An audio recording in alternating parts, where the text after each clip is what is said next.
नमस्कार। आप सभी की अपने चैनल सनातन धर्म ज्ञान पर एक बार फिर से बहुत बहुत स्वागत है। आइए बिना समय व्यर्थ किए लेकर चलते हैं आपको आज के अद्भुत क्रमांक की ओर। तो आज की जो कथा है यह श्री कैंची धाम से संबंधित है। कैंची धाम में एक बार विशाल भंडारे का कार्यक्रम चल रहा था। महाराज जी व्यवस्थाओं को देख रहे थे। अन्य ने जो भक्त थे उनसे मिल रहे थे। तो क्या होता है कि वहां आते हैं जो एक शिक्षक है और नैनीताल से संबंधित है। इनका जो घर है नैनीताल में है और महाराज जी के पास एक प्रश्न लेकर वो आदमी आते हैं जो कि उनके मन में एक असमंजस्य का कारण बना हुआ था।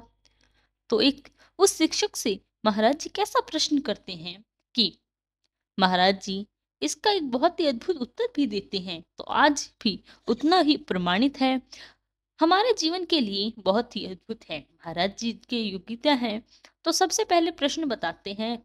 शिक्षक पूछते हैं कि महाराज जी से कि जीवन में जो मनुष्य है उसका अपना लक्ष्य कैसे निर्धारित करना चाहिए और लक्ष्य के लिए उसे कैसे कार्य करना चाहिए, उसको हर मंच हर लक्ष्य प्राप्त हो जाए और किन किन बातों का किन किन माध्यमों से मनुष्य को गुजरना है। तो महाराज जी बड़ी ही गहराई से इस प्रश्न का उत्तर देते हैं जो कि आप रेखांकित करने योग्य है। महाराज जी कहते हैं कि जब हम कोई लक्ष्य निर्धारित करते हैं तो हमारा पहला कर्तव्य यही होता है कि हम उस लक्ष्य को या हम उस लक्ष्य का पालन पोषण करें। उस लक्ष्य का पालन पोषण करने का आशय यह है कि जो लक्ष्य हम देख रहे हैं उस लक्ष्य को हम अपने मस्तिष्क से एक क्षण के लिए भी भूलना कभी नहीं चाहिए।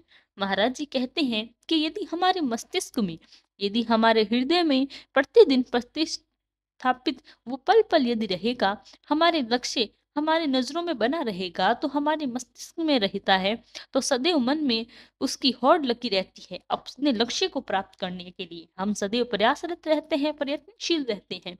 तो अंत में वो लक्ष्य बड़े ही भरपूर मात्रा में भरपूर कामनाओं के साथ हमें और उसी के साथ हर प्रकार से प्राप्त होता है। जिस प्रकार से हम किसी सिद्ध से होते हैं, जिस प्रकार से हम पेड़ की यदि हम मन से अपेक्षा करते हैं कि हम एक फलदार वृक्ष लगाना चाहते हैं तो उसके लिए हमें बीज बोना पड़ता है, फिर उसमें खाद डालनी पड़ती है, उसे सींचना पड़ता है, समय समय पर विषम परिस्थितियों से बचाना होता है।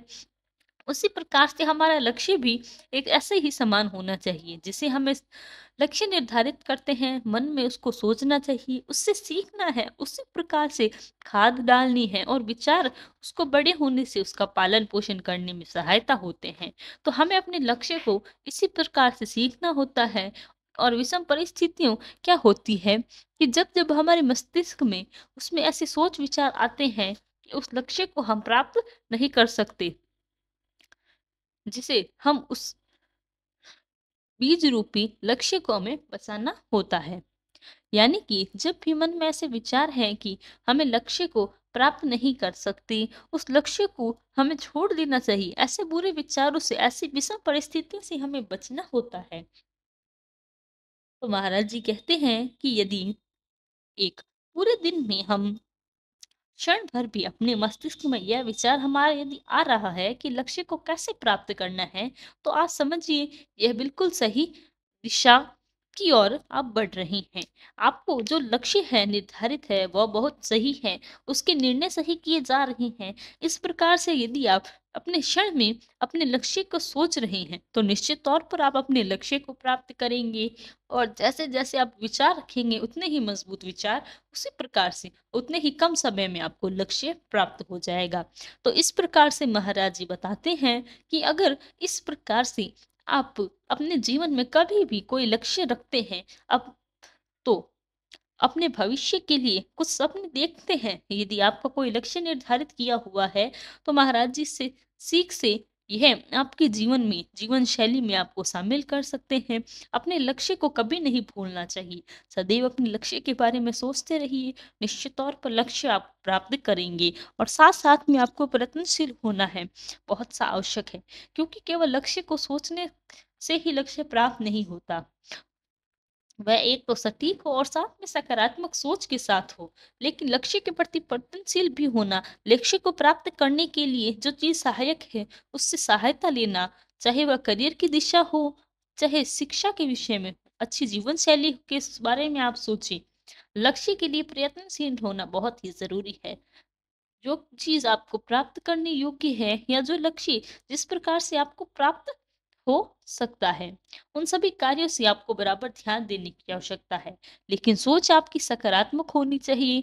इस प्रकार से महाराज जी ने उस शिक्षक के प्रति उत्तर दिया। महाराज जी इस प्रकार से प्रति उत्तर से बहुत से ही अनुग्रहित हुए और शिक्षक और प्रसाद पाकर उन्होंने कैंची धाम से प्रस्थान किया। तो आशा करते हैं आपको हमारी आज की कथा और आज का क्रमांक पसंद आया होगा। यदि क्रमांक पसंद आया तो लाइक, कमेंट, शेयर और चैनल को सब्सक्राइब करना बिल्कुल ना भूलें। साथ ही साथ यदि आपका कोई प्रश्न है तो हमें लिखकर बताएं, हम उसका प्रत्युत्तर अवश्य देंगे। कल फिर मुलाकात होगी ऐसे ही एक अद्भुत क्रमांक के साथ। तब तक के लिए धन्यवाद। जय गुरुदेव।